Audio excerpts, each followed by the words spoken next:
Hi guys, welcome to my 2017 Dwarfism awareness video. This year I'm very privileged to be joined by my mum and my nana, who will also be answering questions, so just carry on watching. So the first question is, what is it like to be born like you? Well, the thing is I can't compare that to anything, because all I know is this. So my next question is, what is some advice you can give to a mummy? So I'd just like to start off by saying, don't beat yourself up. Don't blame yourself. It's no one's fault. It may come to you as a shock, and then you'll start thinking of worst case scenario and start to fear of the unknown. And then you begin to think you're on a journey of new and unexpected experiences. And there'll be a lot of learning along the way, but just know that my advice to you is to just love and cherish the child. Your child may reach their milestones at different times, but when they reach them, just embrace it. And another thing to remember is don't compare your child. Whether there's another child that's a similar age that also has achondroplasia, every child is gifted and they all unwrap their gifts at different times.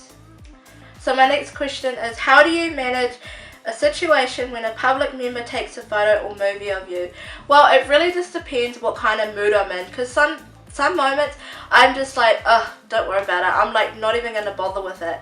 They're the one with the problem. But then there are some days where I'm like, I need to tell somebody. So I go up to them and I say, hey, excuse me, that's really inappropriate. Can you please not take photos of me? I'm just a person like you, okay? And then they usually go, ooh. Or either they like say, oh no, I didn't take a photo or a video. But most of the time I know, because you just see this camera that just goes like this, their body language shows you they're taking a photo. Sometimes it really just depends what mood I'm in, whether I want to address it or whether I just want to ignore it, because they're the ones with the problem at the end of the day. You know, they've obviously never seen a little person. They don't think I'm a person probably, and just want to, I don't know, get a bit of fun out of it. But anyway, that's what I do with those situations. Next question is, can we carry and give birth? Well, our body has the ability to carry, however we aren't designed to give birth.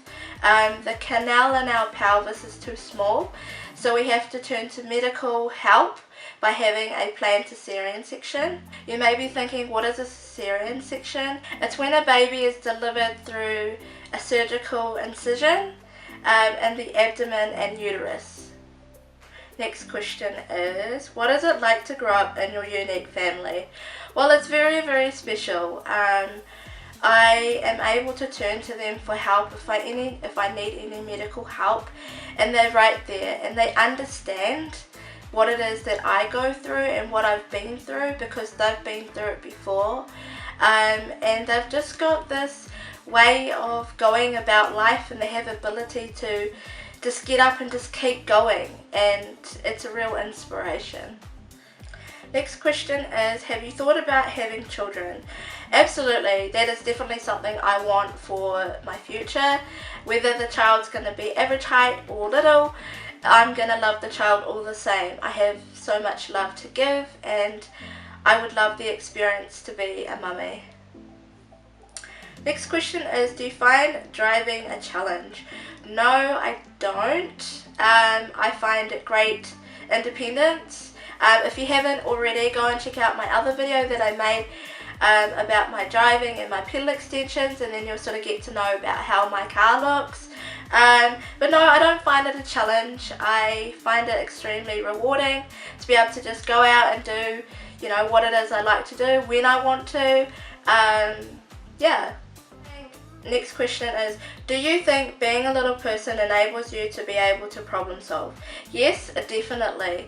We face more challenges than the average height person.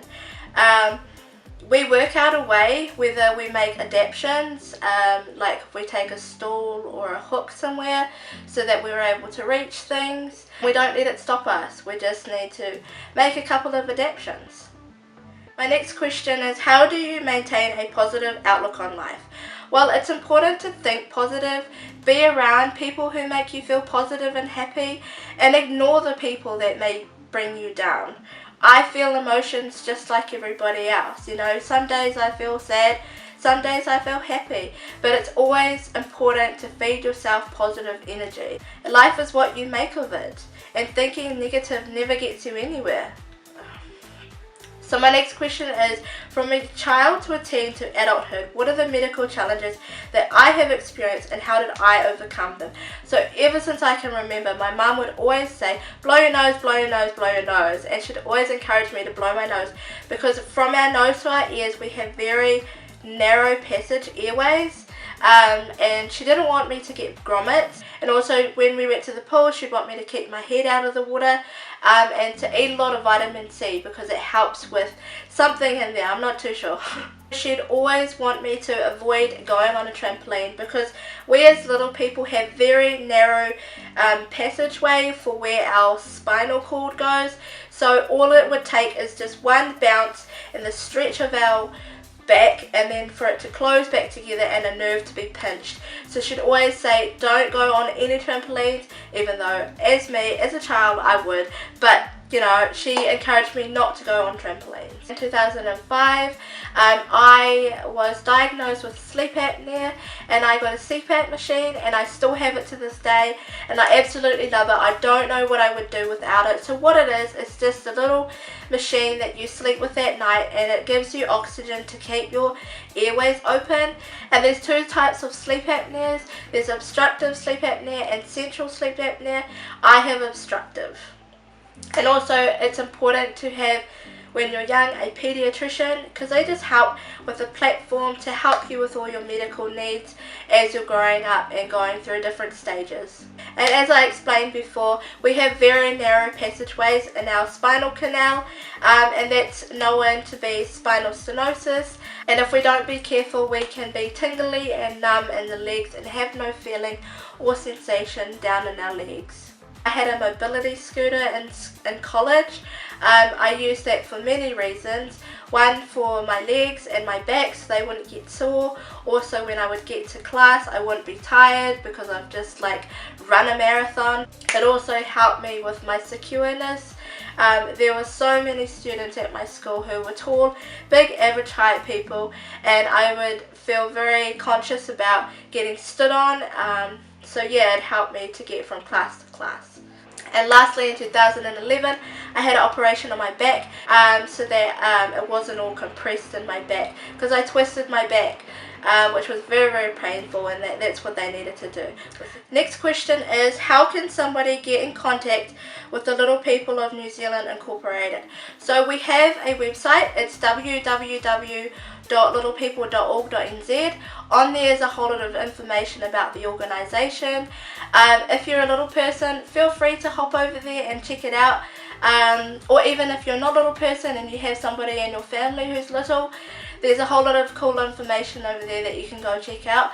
Once a year we have a conference where we get together as a big group. It's a really awesome time to just connect with each other, catch up with friends we haven't seen in a long time, or just meet new friends and gather new information from other parents and all sorts of things. And it's also a really cool chance to sort of get to know yourself on who you are outside of your size, because everybody else there is little, so it just lets the person who you are come out, and you can learn about things that you didn't know before about yourself.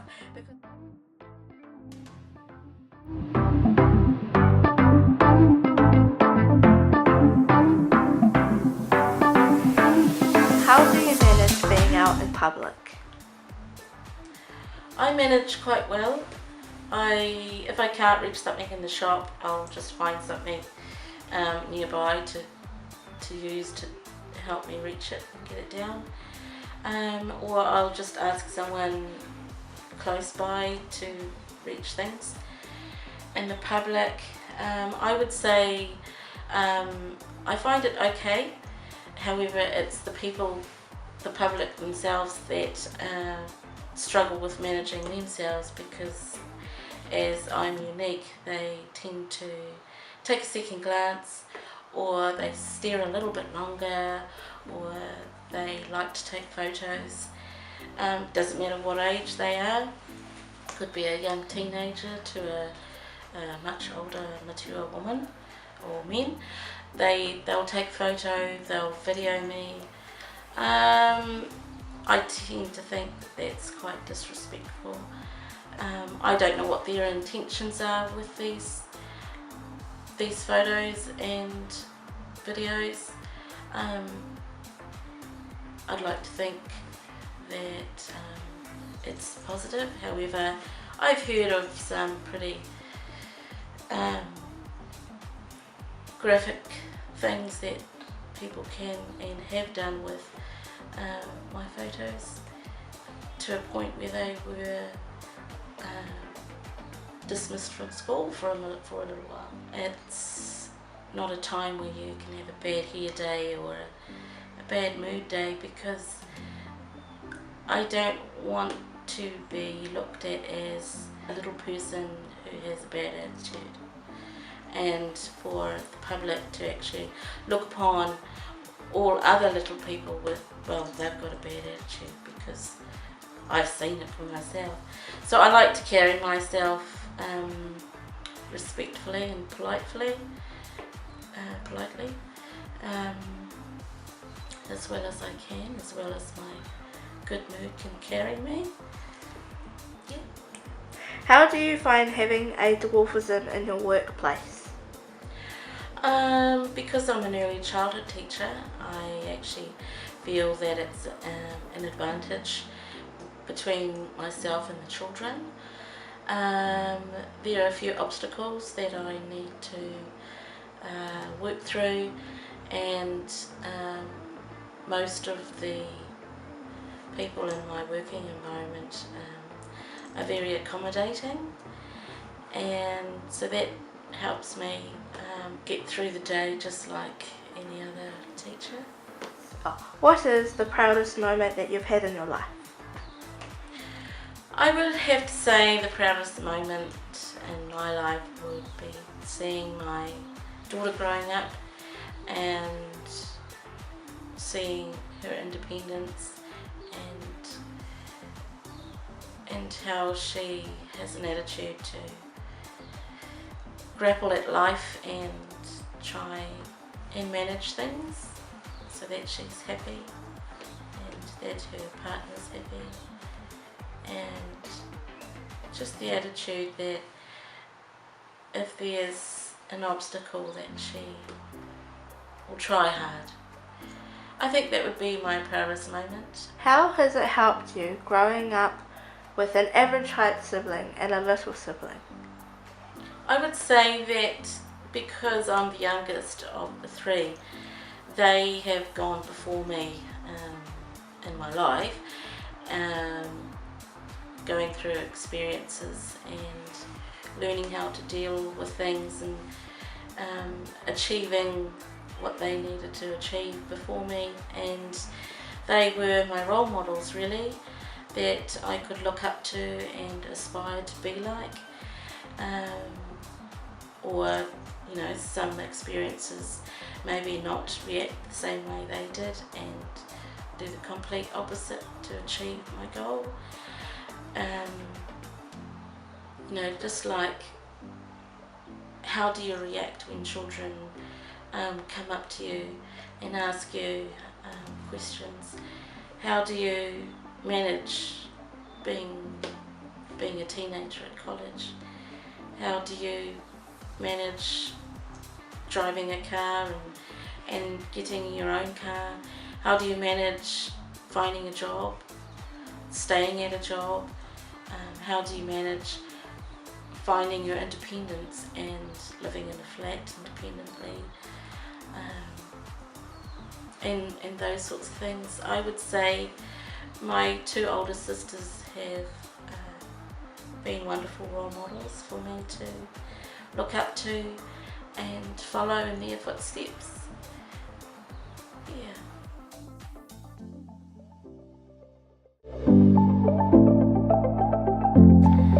What is a must-have you need in your house to make life easier? I use stools and long sticks with little hooks on them to help reach things, and yeah, that's what I use. When was the first time you had ever seen a little person before? I think I was about 8 when we went to a circus, and a little person came up to me and made himself known, and I wasn't sure how to speak to him. I was a bit blown away. Did you plan on having 3 children, or would you have had more? At the time, we wouldn't have been able to afford more, so 3 was a nice number. When did you realise you were a little person, and was there a moment? I don't recall moments, although I knew that I was short from very young, because I would go out on the farm and I'd have to stand in the paddock to chase the sheep in one direction, whereas my sisters and brothers could run and go and catch the lambs for tailing, whereas it took me all my time just to get up the hill and up the backyard to be with them and then walk home again. What was it like finding employment back in the late 50s? Very hard for short people. You only had a couple of choices, and that's usually clowning around and being an entertainer of some sort. So when I was trained at shorthand typing, I wanted to do office work, so I looked for office jobs, but because of my appearance they didn't accept me, so I ended up in a back room doing sewing in factories. Okay, what were the struggles as a little person when growing up, and how did you overcome them? Being determined to be accepted and strive for my goals that I wanted to do. How has things changed from when you were young to this era? In my era of the 50s and 60s, disabled people, including dwarfs, weren't in public view. They mostly parents kept them at home, or they didn't seem to be at school. And today, well, they're accepted in schools, they're accepted in society, and they're even accepted in playing sports. They don't have to be clowns or in circuses or in Snow White to exist. What is important to you that you have passed on to your grandchildren/children? Just our moral standards, to be strong and speak up for what you think is right. So that is all for this video. I hope you enjoyed it. Don't forget to share and to like this video. Let's spread awareness, and thanks for watching.